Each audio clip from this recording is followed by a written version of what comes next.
Hamdan wa syukurillah amma ba'du.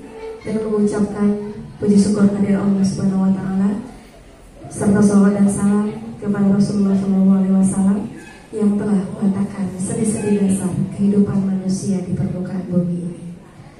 Terima kasih kami ucapkan kepada Bapak dan Ibu yang sudah berkenan hadir di ruangan meeting kita dalam kegiatan diseminasi CGP Angkatan 11 Bapak Oki Surya Ananda SPDG RNPDT. Dengan mengucapkan Bismillahirrahmanirrahim, kita mulai kegiatan kita pada pagi hari ini. Namun sebelumnya, untuk meningkatkan rasa nasionalisme kita, marilah kita menyanyikan bersama lagu kebangsaan Indonesia Raya. Kepada Bapak dan Ibu, kami mohon berdiri.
Hadirin kami silakan duduk kembali.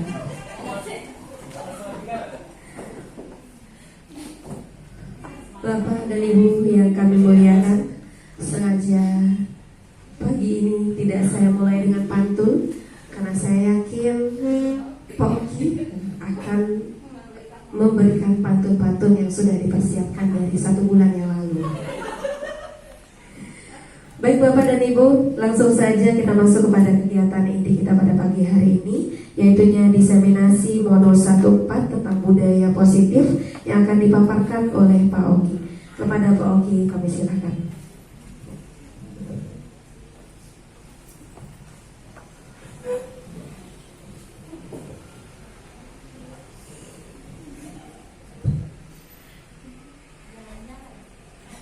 Berlibur ke Tanjung Pinang naik kapal selam.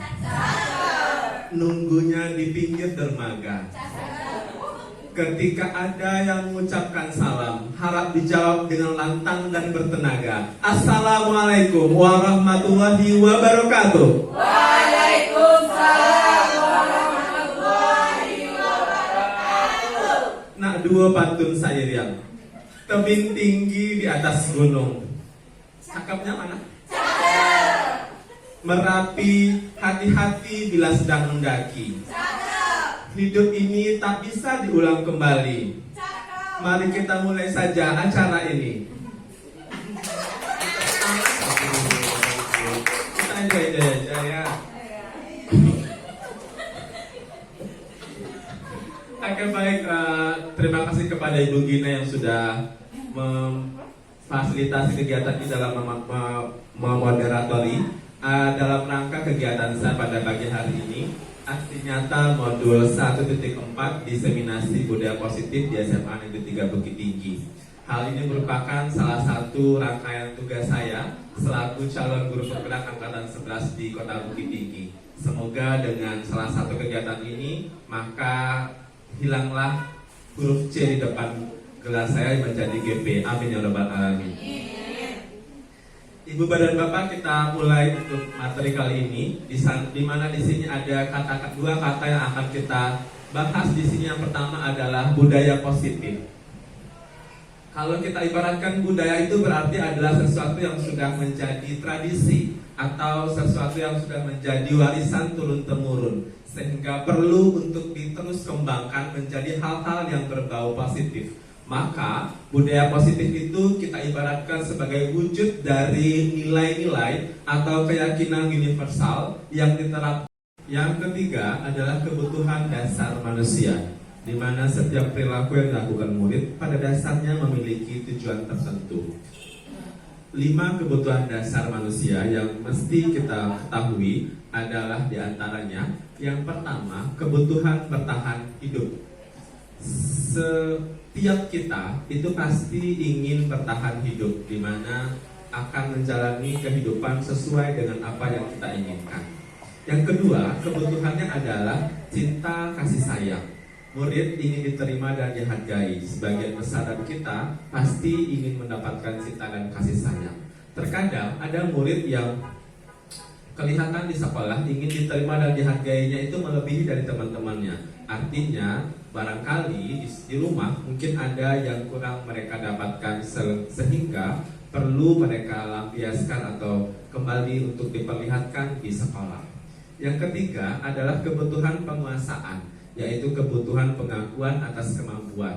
Ada yang merasa bahwa dirinya mampu di bidang satu, maka yang ingin dilihatkan kepada guru-guru bahwasanya kemampuan tersebut bisa menorehkan prestasi. Yang keempat, kebutuhannya adalah kebebasan, di mana kebutuhan ini adalah pilihan dari mereka. Sejauh mana mereka menentukan kebebasan yang bisa masih kita kontrol untuk bisa menunjang proses pembelajaran mereka. Dan yang terakhir, kebutuhan dasar manusia adalah kesenangan, di mana kebutuhan untuk merasa senang ini adalah setiap kita ingin memilikinya, karena tidak mungkin kita tidak akan mendapatkan kesenangan jika ingin melanjutkan kehidupan kita. Yang keempat, motivasi perilaku manusia. Motivasi ini dibagi atas 2 kelompok. Yang pertama ada motivasi eksternal dan yang kedua ada internal. Motivasi eksternal ini adalah motivasi yang biasanya datang dari luar diri kita atau dari mungkin saja dari orang lain, mungkin saja dari objek lain atau benda-benda lain. Dan yang kedua, motivasinya adalah internal. Motivasi internal itu biasanya datang dari dalam diri kita.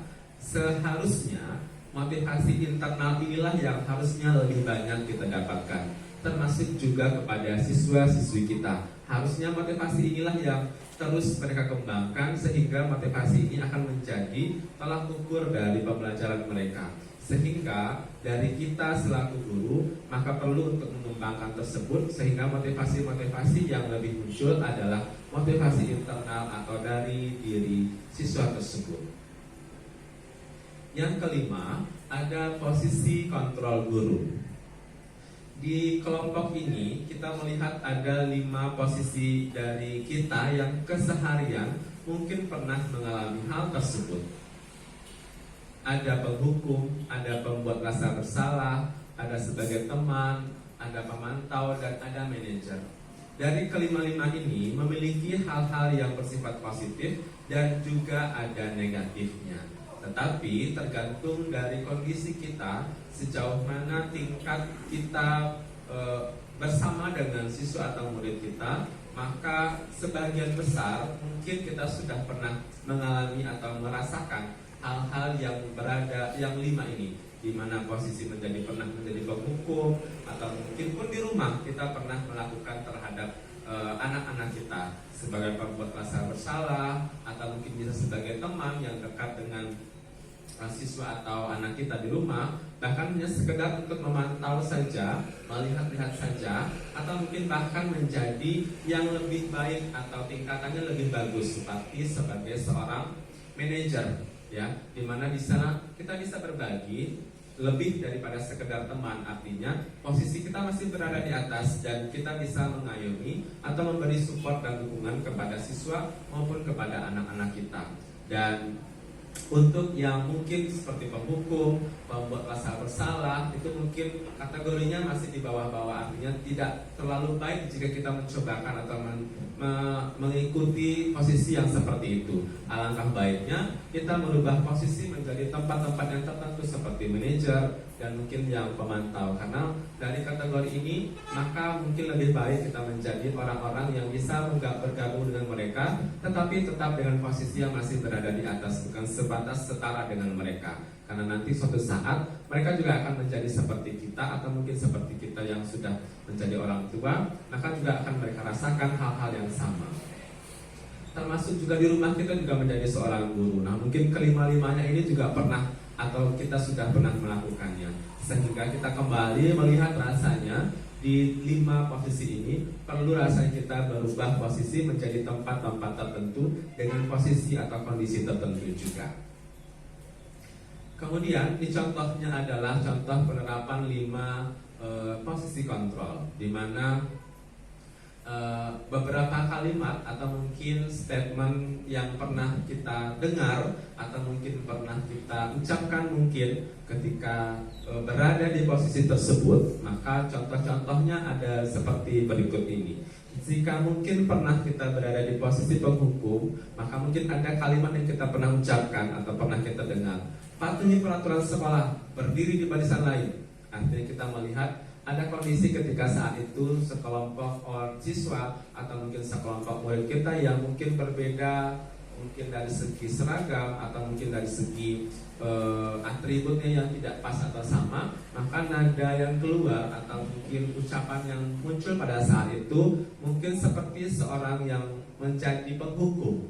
Ya, kalimat-kalimat yang seperti ini, patuhi peraturan sekolah, berdiri di barisan lain, artinya kita membuat posisi menjadi seorang yang menghukum kondisi bahwasanya mereka adalah siswa adalah orang-orang yang berada di tempat yang salah dan mesti mengikuti apa yang kita ucapkan. Itu yang penghukum. Kemudian yang kedua, mungkin pembuat rasa bersalah. Ini kasusnya di sini murid tidak memakai atribut lengkap saat upacara bendera. Jadi contohnya seperti yang sudah kita kenal atau kita ketahui setiap hari Senin pagi, begitu ya. Pembuat rasa bersalah. Di sini ada mungkin pernyataan guru atau mungkin petugas yang pada saat berada di lapangan, berapa kali ibu bilang sama kamu, ibu kecewa sama kamu, artinya merasakan bahwasanya ada rasa bersalah dari siswa atau murid kita, sehingga mungkin dia akan ikut dengan perkataan kita, lalu melakukan tindakan apa yang kita perintahkan. Namun di balik itu ada rasa bersalah yang muncul dari dalam diri mereka, sehingga di situ terkadang kita berbuat seperti seorang pembuat rasa bersalah. Karena muncul kalimat di sana, berapa kali ibu atau bapak-bapak, berapa kali bapak bilang sama kamu, bapak kecewa sama kamu, artinya menuntut mereka memperlihatkan posisi kecewa atau merasa bersalah seperti itu. Ada mungkin juga kita berposisi sebagai teman, mungkin seperti seolah kita berdekat dengan dia, dan mungkin dari pernyataan yang keluar itu berbeda dengan penghukum dan pembuat rasa bersalah. Contohnya mungkin seperti kalimat yang ada di depan ini, ah kamu lagi, jangan gitu dong, ayo gabung dengan yang lain, untung ada ibu, atau mungkin untung ada bapak. Seolah-olah kita menyamarkan kondisi atau membuat posisi mereka bisa nyaman, meskipun padahal saat itu mereka bersalah atau mungkin membuat suatu kesalahan yang sebenarnya mesti harus ditegakkan. Tetapi karena kita bersifat atau bersikap seperti seorang teman bagi mereka, seolah kita membuat sebuah perlindungan atau mencarikan tempat yang baik atau nyaman bagi mereka, sehingga mereka merasakan ada pelindung atau mungkin ada yang menjadi teman selama jika ada masalah atau problem bagi mereka. Nah, kemungkinan mereka akan seperti itu bersikapnya, sehingga jika suatu masalah muncul lagi, maka tidak tertutup kemungkinan mereka akan kembali lagi untuk melakukan hal yang sama. Kan masih ada bapak yang kemarin, kan masih ada ibu yang kemarin, jadi tidak masih merasa di tempat yang nyaman, sehingga mereka akan terasa terlindungi dengan sikap atau pernyataan yang masih kita lakukan seperti seorang teman bagi mereka atau bersikap seperti teman untuk mereka. Kemudian ada pemantau. Di sini sudah mengarah kepada peraturan sekolah, artinya mengingatkan kembali kepada peraturan sekolah. Kamu sudah melanggar peraturan sekolah, kamu tahu konsekuensinya. Nanti saya cek, kerjakan apa yang seharusnya kamu lakukan. Artinya membuat siswa takut dan mengingatkan kembali kepada peraturan-peraturan apa yang sudah disepakati atau peraturan-peraturan apa yang sudah dibaca pada saat menjadi peserta didik baru di sini atau di sekolahnya, sehingga mereka takut untuk melanggar karena dengan kalimat atau pernyataan yang dikeluarkan oleh bapak atau ibu guru yang bersikap atau bersifat selaku pemantau. Yang terakhir, ada contohnya ketika menjadi seorang manajer atau bersikap seperti manajer. Di kelompok manajer atau orang-orang yang biasa berpikir seperti seorang manajer ini, kalimat yang akan muncul adalah, contohnya, apakah kamu tahu kesalahan kamu? Apa kira-kira pendapatmu bagaimana cara memperbaiki kesalahan kamu? Kita bertanya kembali kepada si objek atau anak tersebut dengan hal apa kira-kira yang akan dilakukan jika seandainya perbuatan mereka tersebut memang tergolong salah, dan apa solusi yang akan kita minta. Jadi kita kembalikan kepada siswa tersebut untuk mencarikan apa jalan keluarnya, sehingga karena yang akan menjalaninya adalah siswa tersebut, sehingga kita tanya kembali apa jalan keluar atau apa kira-kira solusi dari perbuatan yang salah atau tindakan yang salah tersebut, sehingga mereka bisa melakukannya. Karena sudah disepakati antara kita dengan siswa tersebut, maka dia yang menentukan dan dia juga yang akan menjalaninya. Kira-kira seperti itu contohnya jika seandainya murid tidak memakai atribut atau lengkap saat upacara bendera dengan 5 posisinya seperti penghukum, pembuat rasa bersalah, teman, pemantau, dan manajer. Kelima-limanya ini tergolong ada mungkin pernah kita lakukan. Jadi sebaiknya kita melihat atau mengulang, mengingat-ingat kembali barangkali mana saja yang sudah pernah kita jalani, dan kembali kepada kodrat kita selaku guru yang bagaimana membawa atau mengembalikan fitrah siswa kita. inilah beberapa kelompok dari perilaku kontrol tadi yang kita kelompokkan menjadi 3 kelompok besar, di mana perilaku kontrol negatif, perilaku kontrol positif, dan kontrol diri. Kategori yang tadi di penghukum dan pembuat rasa bersalah itu masuk kepada perilaku kontrol negatif. Di tabel ini kita lihat ada 2 kelompok yang menjadi kelompok negatif, di mana yang pertama ada penghukum dan yang kedua ada pembuat rasa bersalah.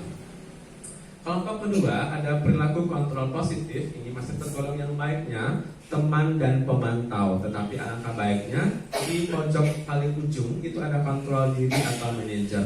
Jadi dikelompokkan menjadi 3 kelompok, ada perilaku kontrol negatif, perilaku kontrol positif, dan kontrol diri.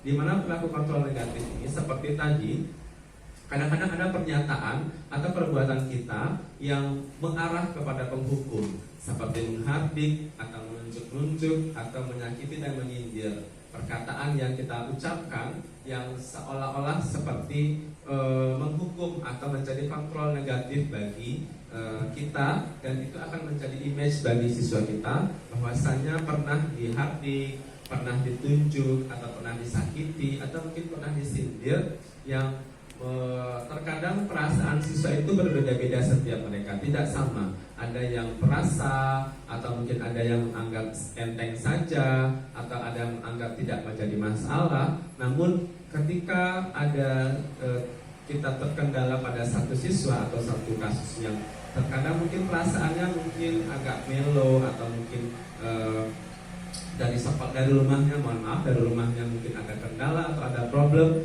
lalu ternyata di sekolah didapati juga hal yang sama mungkin, maka akan tergolonglah kita menjadi orang yang penghukum. Mungkin ada juga kita pernah berkata, kalau kamu tidak melakukannya, saya akan begini. Maka pernyataan setelah saya akan tersebut, maka akan tercap bagi mereka bahwasanya itu seperti seorang penghukum. Kemudian juga membuat merasa bersalah. Pernah kita berceramah, mungkin menunjukkan kekecewaan yang mendalam. Nah, seperti pernyataan-pernyataan yang lama seperti berceramah itu mungkin, atau berkata kamu sudah mengecewakan ibu dan bapak. Terkadang bagi kita mungkin seperti biasa, namun kadang seperti tadi kembali, ada siswa atau murid yang perasaannya halus atau mungkin mudah terhanyut oleh perasaannya, sehingga kata-kata mungkin atau perbuatan kita yang selama seperti tadi berceramah atau mungkin mengucapkan seperti mengecewakan tersebut, maka mereka bisa merasa bersalah seperti itu. Di balik itu ada perilaku kontrol positif. Yang pertama ada teman. Di teman ini seperti tadi mungkin guru berbuat membuatkan alasan-alasan untuk murid-muridnya. Jadi berbagai macam alasan yang bisa menyelamatkan atau membuat murid merasa nyaman atau aman jika kita bertindak selaku seorang teman. Atau mungkin pernah berkata, lakukan demi bapak atau lakukan demi ibu, ya sudah, nanti bapak atau ibu bantu bereskan. Artinya kita membuat semacam jalan keluar yang belum tentu menyelesaikan masalah, sehingga setelah kita bantu ternyata masih muncul, nanti akan ada lagi masalah-masalah berikutnya, dan tentu harus mereka selesaikan kembali. Artinya semakin membuat perpanjangan masalah, karena di situ kita hanya membantu sebatas teman saja, seperti ya sudah, nanti bapak ibu bantu bereskan. Karena setelah itu ada lagi masalah setelah itu begitu. Kemudian ada pemantau. Di situ pernah kita berbuat menghitung dan mengukur, jadi melihat bagaimana dari segi peraturan yang muncul, apa poinnya, atau mungkin ada kredit yang akan kurang, seperti itu. Kemudian ada guru yang pernah berkata, apa peraturannya, apa konsekuensinya, apa yang telah kamu lakukan. Kita selalu mempertanyakan kembali, seolah-olah itu memang fatal kesalahannya, sehingga mereka semakin terpojokkan. Dan yang terakhir, ini yang menjadi kontrol diri, yang sebaik-baiknya adalah menjadi seorang manajer. Di sana kita justru mengajukan pernyataan atau pertanyaan kepada siswa dari kesalahan mungkin atau kekhilafan yang pernah mereka buat, dan kita kembalikan kepada mereka pertanyaan dari kesalahan mereka tersebut. Seperti contohnya, apa apa yang kita yakini, apa kamu meyakini hal tersebut. Jadi kita kembalikan, apakah itu benar, apakah itu sudah betul yang kamu kerjakan, atau menurut kamu itu bagaimana. Jadi kita kembalikan ke mereka, karena kita bisa melihat mereka kembali berpikir bahwasanya pekerjaan atau tindakan yang mereka lakukan tersebut benar atau tidak. Jika tidak, apa langkah berikutnya? Jika benar, kenapa kamu menyatakan itu benar? Seperti itu. Kemudian kita lanjutkan. Kalau kamu meyakininya, maukah kamu memperbaikinya? Kita lanjutkan kepada arah yang lebih baik. Apakah memperbaikinya? Nah, kira-kira kalau kamu mau memperbaikinya, jadi kira-kira hal tersebut akan menggambarkan apa tentang dirimu? Kebaikan, kejujuran, atau mungkin tanggung jawab dan hal-hal baik lainnya yang akan muncul dari diri mereka sendiri jika kita kembalikan kepada mereka. Kemudian kita lihat di sini adalah keyakinan kelas, di mana di setiap pembelajaran kita, maka kita menentukan sebuah keyakinan dari kelas kita yang kita yakini bersama, yang berasal dari pernyataan pikiran. Jadi kita mengawalinya dari masing-masing pribadi yang ada di kelas tersebut. Artinya siswa sebanyak 35 atau 36 orang, kita minta dulu pernyataan dari mereka, pikiran-pikiran dari mereka, untuk menjadikan hal-hal tersebut menjadi nilai-nilai kebaikan yang untuk diturunkan di kelas mereka. Artinya kita menjadikan apa yang mereka inginkan, misalnya membuang sampah pada tempatnya, atau menjaga kebersihan kelas, atau mungkin menjemput guru yang tidak datang, atau mengerjakan tugas sesuai dengan waktunya. Itu menjadi kesepakatan atau keyakinan dari mereka pada saat mereka berada di kelas tersebut, sehingga keyakinan-keyakinan tersebut bisa mereka jadikan sebagai patokan atau landasan untuk berbuat ke tingkat yang lebih lanjut. Jadi keyakinan kelas ini adalah kesepakatan yang kita sepakati bersama, tidak berasal dari guru seutuhnya, tetapi berasal dari siswa. Lalu kita sepakati menjadi kalimat-kalimat positif yang bisa dijadikan sebagai keyakinan dari kelas masing-masing kita. Beberapa contoh mungkin seperti ini kita bisa buatkan menjadi kalimat-kalimat yang menjadi hal-hal yang tidak negatif.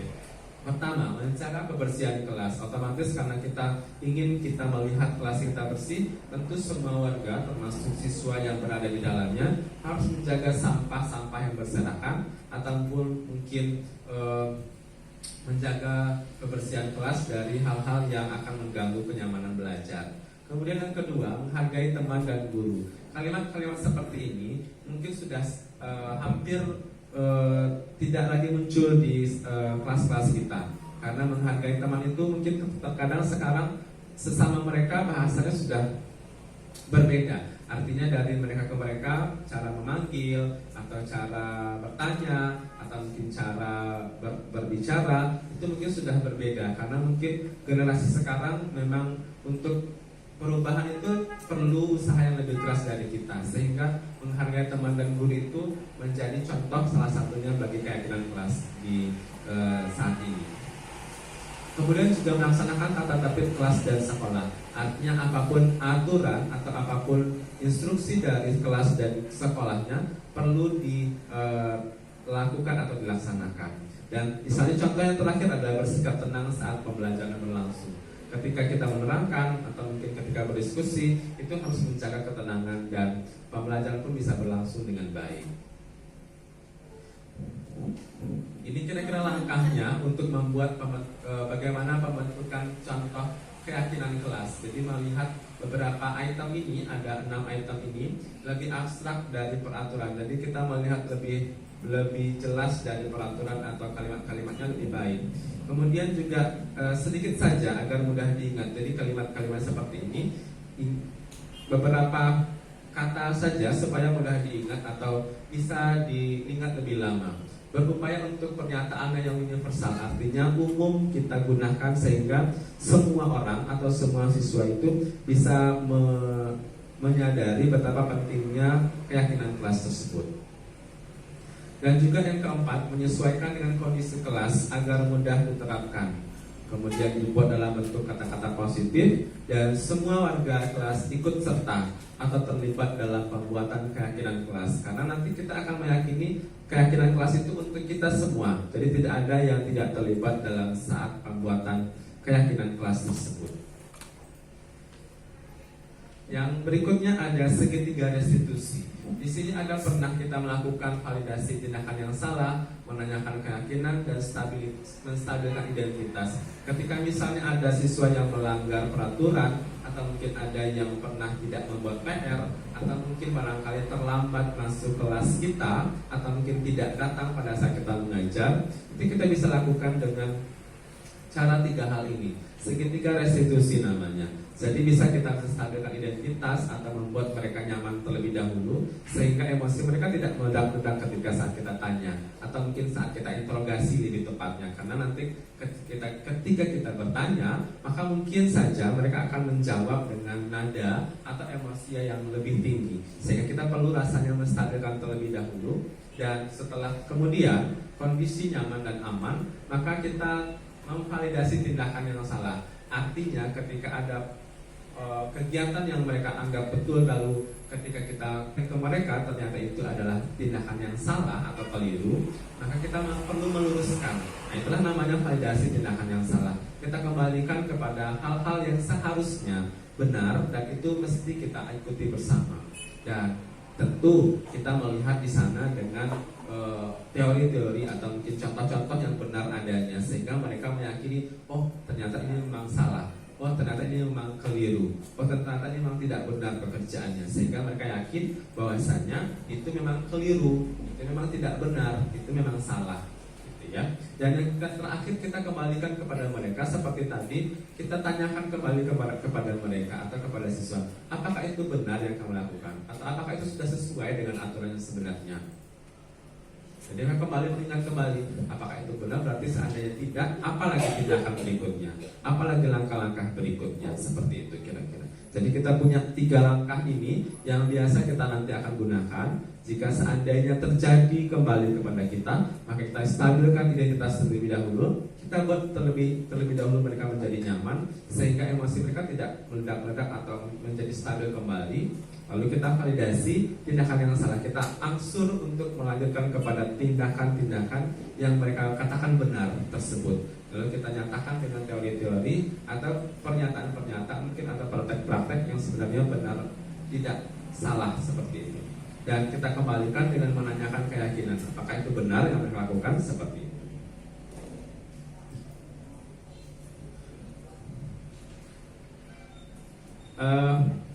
Mungkin itu saja untuk materi saya pada kesempatan kali ini untuk modul budaya positif 1.4 ini.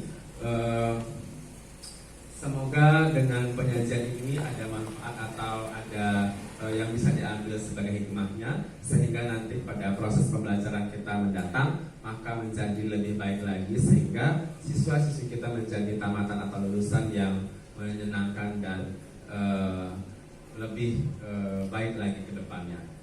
Saya tutup untuk materi kali ini. Assalamualaikum warahmatullahi wabarakatuh. Saya kembalikan kepada moderator.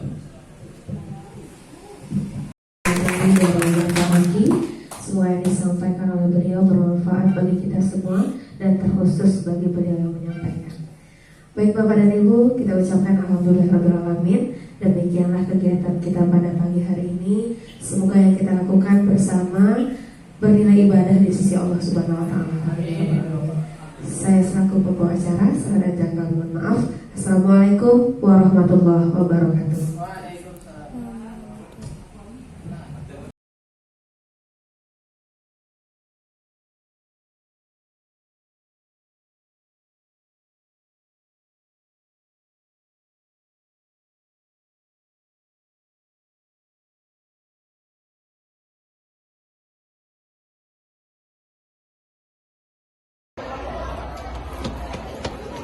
Umay, kenapa kamu terlambat? Umay jauh, Kak.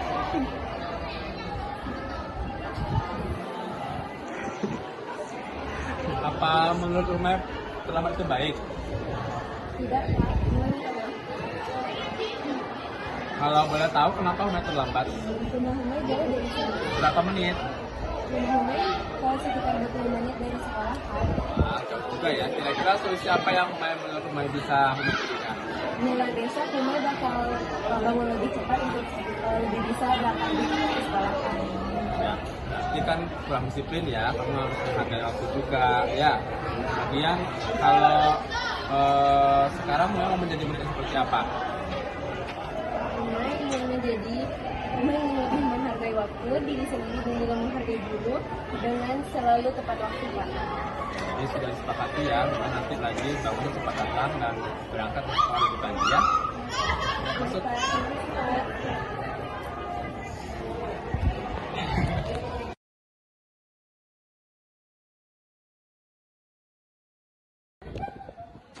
Adit, Rehan sini. Tadi Bapak lihat kamu bertengkar berdua ya? Kenapa bertengkar?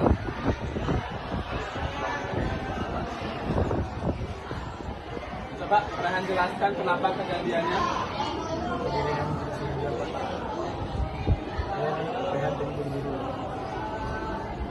Menurut Pak Rehan itu cara yang bagus untuk menyelesaikan masalah. Terus, Anda bisa mengerjakan dengan baik kan? Nah, bagaimana solusinya menurut Pak Arif permasalahan ini?